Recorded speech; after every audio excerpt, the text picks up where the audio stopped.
गटारं तुंबलेली आहेत हे तर आहे, कारण गटारं साफ करायला पाहिजेत. लोक जे कचरा टाकतात ते लोकांना अक्कल असायला पाहिजे की तो डस्टबिनमध्ये टाकायचा, कारण का तो बाहेर असला तर ते गटारं तुंबणारच आहे. तर लोकांची सुद्धा ह्याच्यामध्ये म्हणजे एक एज्युकेशन द्यायला पाहिजे लोकांना की आपण काय करतो त्याच्यामुळे बाजूच्यांना सुद्धा प्रॉब्लेम होतो आणि आपल्याला सुद्धा प्रॉब्लेम होतो.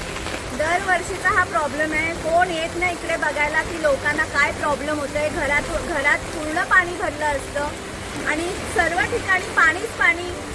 माणसांचे तर हाल होतच आहेत, प्राण्यांचे सुद्धा हाल होतात. त्यांना कुठे म्हणजे एकदम तुंबलेल्या पाण्यामध्ये बसायला लागतं, चालायला लागतं, परत आजार होतात त्या पाण्यातून. माझी मागणी हेच आहे की इकडे या, बघा प्रॉब्लेम काय आहे तो म्हणजे सॉल्व करा.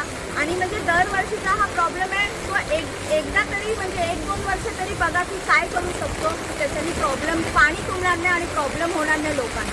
जिम्मेदार आता कोणाकोणाचं नाव घेऊ, एक असेल तर असेल ना, पण सर्वांना टीम वर्क आहे. टीम जर काम करेल तरच होईल. एकावरती म्हणजे असं काही नाही आहे.